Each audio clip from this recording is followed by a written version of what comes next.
வணக்கம். நம்ம சேனலில் இன்றைக்கி ரொம்பவுமே சூப்பரான ஒரு தக்காளி புளிச்சேரி பார்க்க போகிறோம். நம்ம சேனலில் ஏற்கனவே நார்மல் புளிச்சேரி இருக்குது, பட் ஆனால் அதை விட ஃபென்டாஸ்டிக்கான டேஸ்ட்டில் இன்றைக்கி ஒரு தக்காளி புளிச்சேரி ரெடி பண்ண போகிறோம்.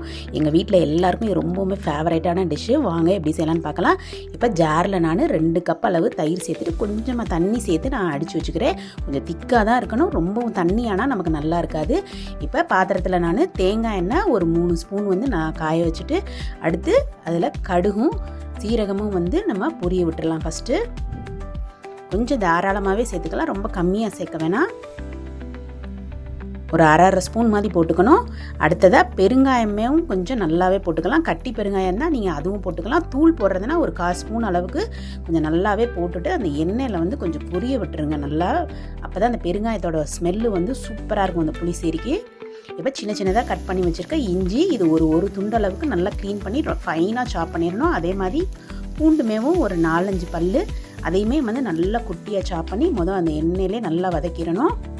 பாருங்கள், இப்போ அது கொஞ்சம் வதங்கிருச்சு. இப்போ ஒரு 3 வத்தல் நல்லா நடுவில் இருக்க சீட்ஸ் எடுத்துகிட்டு கிள்ளி போட்டுட்டு, கருவேப்பிலை, அதே மாதிரி பச்சை மிளகாயுமே ஒரு 4-5 பச்சை மிளகா, நல்லா காரமான பச்சை மிளகா போட்டோம்னா நமக்கு அந்த புளிச்சேரி சாப்பிடையில சூப்பராக இருக்கும். அதையும் போட்டு நல்லா அந்த தேங்காய் எண்ணெயிலே வதக்கிடலாம்.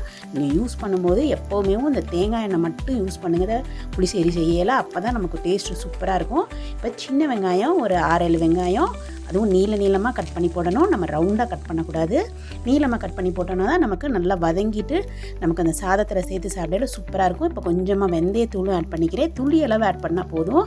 ஒரு 1/4 ஸ்பூன் மஞ்சத்தூள், அதையுமே நம்ம அந்த எண்ணெயிலே வதக்கிடலாம்.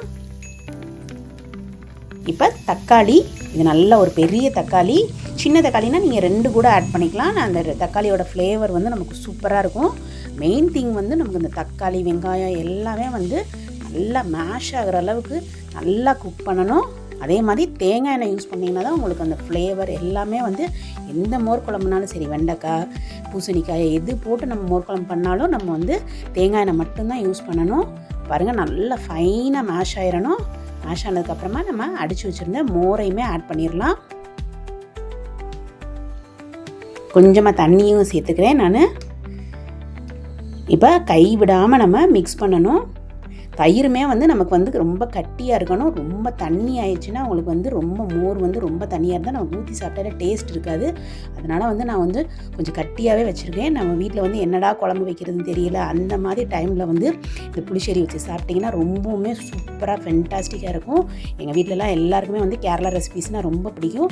நம்ம சேனல்லையுமே நிறைய கேரளா ரெசிபீஸ் நான் செஞ்சுருக்கேன். அது எல்லாமே நான் டிஸ்கிரிப்ஷன் பாக்ஸில் கொடுத்துருக்கேன். Kerala ghee rice, chicken roast, அதே மாதிரி பிங்க் பாலடை பாயசம், இன்னுமே நிறைய ரெசிபிஸ் இருக்குது. நீங்கள் அந்த வீடியோஸுமே பாருங்கள். கைவிடாமல் இப்போ நம்ம கிண்டிகிட்டே இருக்கணும். கை எடுக்கவே கூடாது. நல்லா கிண்டிட்டு தீயுமே சின்னதாக வச்சுக்கணும். கொதிக்கவும் கூடாது. கொதித்தாலுமே நமக்கு திரிஞ்ச மாதிரி ஆயிரும். பாருங்கள், அந்த முறை கூடனோடனே நம்ம அப்படியே ஆஃப் பண்ணிவிட்டு எந்த பாத்திரத்தில் நம்ம மாற்றுறோமோ அதில் நம்ம தேவையான அளவுக்கு இப்போ உப்பு சேர்த்துட்டு அந்த சூடுலேயும் நம்ம வைக்கக்கூடாது. அப்படியே வேறு பாத்திரத்தில் மாற்றிட்டு நல்லா கிண்டி விட்டுட்டோம்னா நம்மளோட தக்காளி புளிச்சேரி சூப்பராக ரெடி ஆயிடுச்சு. ஃபென்டாஸ்டிக்காக இருக்கும். கண்டிப்பாக நீங்களும் ட்ரை பண்ணி பாருங்கள். ட்ரை பண்ணி பார்த்துட்டு எப்படி வந்ததுன்னு எனக்கு மறக்காமல் கமெண்ட் பண்ணுங்கள். நம்ம சேனலை முதல் தடவை பார்க்குறீங்கன்னா சப்ஸ்கிரைப் பண்ணிட்டு லைக் அண்ட் ஷேர் பண்ண மறக்காதீங்க. நம்ம சேனல் பார்த்ததுக்கு நன்றி.